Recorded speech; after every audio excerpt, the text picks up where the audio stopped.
Graça e paz a todos os meus amados irmãos. Que esse dia possa ser cheio da graça, da presença de Deus, com muita paz, amor, saúde para todos nós, amém? Em nome de Jesus. Amados, hoje eu quero falar sobre a unção do Espírito Santo, amém? E quero iniciar em Isaías, profeta Isaías, capítulo 61, verso 1 e 2, apenas 2 versículos. E diz assim: o Espírito do Senhor Deus está sobre mim, porque o Senhor me ungiu para pregar boas novas aos quebrantados.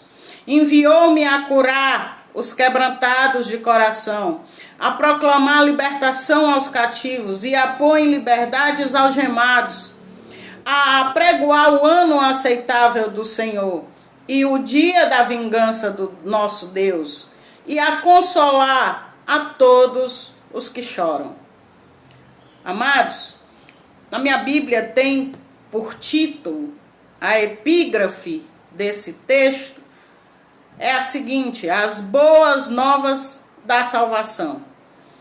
Por isso que Isaías é chamado de o profeta messiânico, escrito há 750 anos antes de Cristo, mas fala em todo o tempo do Messias e da obra que ele realizou ou realizaria na terra. E diz aqui, né? O Espírito do Senhor está sobre mim, mora em mim. Porque o Senhor me ungiu, e ungiu com um propósito. Qual é o propósito da tua unção, profeta? Pregar as boas novas. E amados, essa palavra boas novas, o evangelho significa boas novas. Isaías aqui, sem nem saber que existiria um novo evangelho, ele diz: me ungiu para pregar o evangelho, as boas novas. A quem? Aos quebrantados, a curar os quebrantados. E amados, aqui já me faz lembrar da parábola do semeador. Um quebrantado é que tem um coração quebrantado, um coração de carne, um coração que já é trabalhado pelo Senhor. Porque na parábola do semeador fala dos tipos de terreno. E é o coração. Tem coração, amados, duros. Que você lança boas novas, lança a semente e não cai naquele terreno. Aquele terreno não abre espaço. O coração não se abre para que a palavra, a boa semente do Senhor entre. E o que você deve fazer? Você para de anunciar de forma nenhuma. Você vai orar. Amém? Se preciso for até regar com lágrimas aquele campo. Os que com lágrimas semeiam, vão colher com alegria, com júbilo ceifarão. Então você vai clamar, pedir a Deus: ó Senhor, quebranta esse coração de pedra, transforma ele num coração de carne. Você não está pedindo nada ruim, mas você está ali orando e pedindo para Deus trabalhar aquela terra para que você lance a semente. Amém, amados? Nós temos que aprender como orar, né? Então, clamar ali para que esse coração seja quebrantado, para que aceite as boas novas, o evangelho do Senhor. Os quebrantados também são curados. Amém? A proclamar libertação aos cativos e a pôr em liberdade os algemados. Esse texto aqui é espiritual, mas também pode ser literal. Que ministério maravilhoso é esse, né? Pregar, anunciar os algemados, a quem está ali cativo, fisicamente, espiritualmente, fisicamente. Eu louvo a Deus por ter esse ministério na minha vida, né?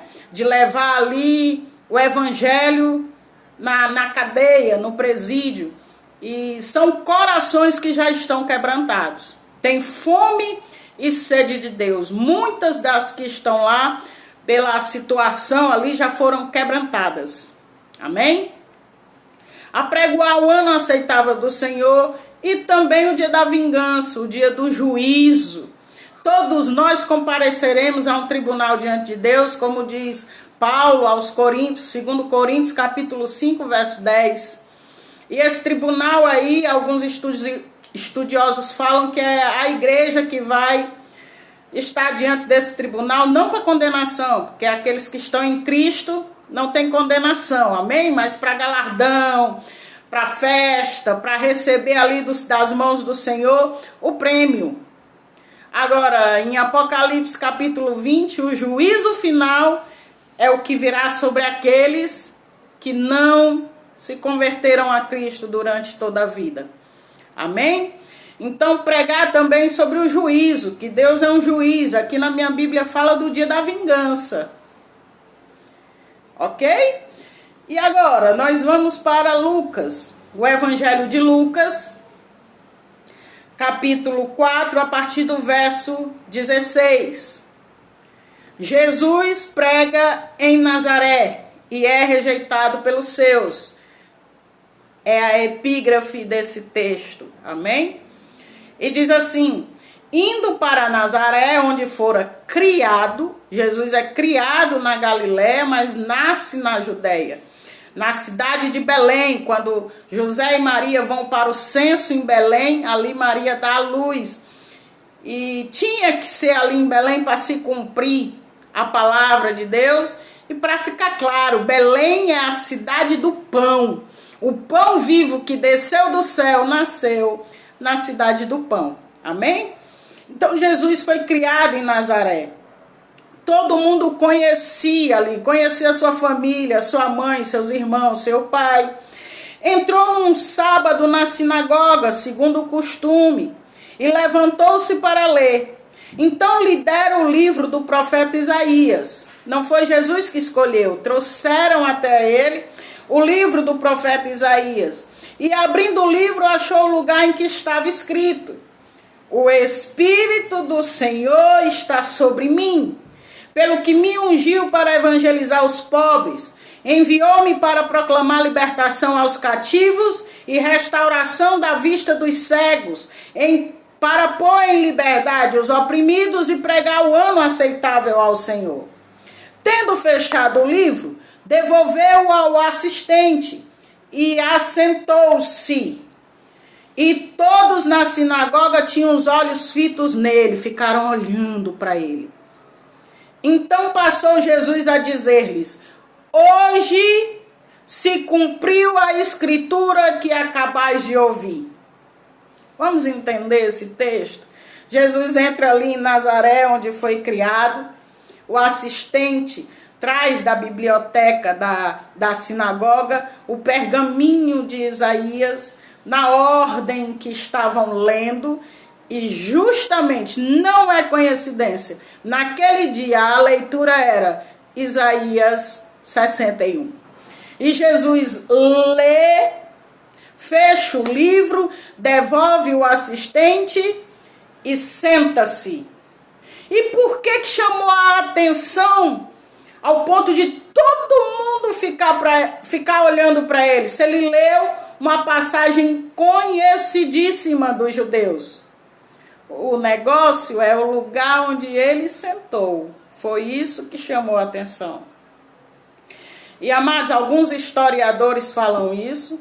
E está escrito também nos Talmudes dos mestres, dos rabinos judeus, essa história. Amém? De que na sinagoga, que é fato, existe 3 cadeiras na sinagoga. A da ponta, vamos dizer assim, da esquerda, né? Vamos dizer, a da ponta, era a primeira cadeira, a de Moisés, que simbolizava ali, era chamada a cadeira de Moisés, que simbolizava a lei. Amém? Do outro lado, tinha a cadeira do profeta Elias, que simbolizava todos os profetas. Então, de um lado, a cadeira de Moisés, simbolizando a lei. Do outro lado, a cadeira de Elias, simbolizando todos os profetas, a lei e o profeta. E no meio, no centro, havia uma cadeira que ninguém ousava se sentar. Estava sempre vazia, porque era a cadeira do Messias. de um lado Moisés, que muitas vezes também o ancião daquela sinagoga poderia ser convidado a assentar-se ali, e o profeta ou o príncipe da sinagoga, ou o fariseu ou o escriba também podia se assentar na cadeira do profeta, mas na do meio ninguém ousava sentar-se, porque era no dia em que o Messias viesse, só ele se assentaria na cadeira do meio. Agora você entende por que todos olharam para Jesus? Porque ele leu esse versículo, esse capítulo, essa passagem de Isaías e sentou na cadeira do meio. E todos ficaram olhando.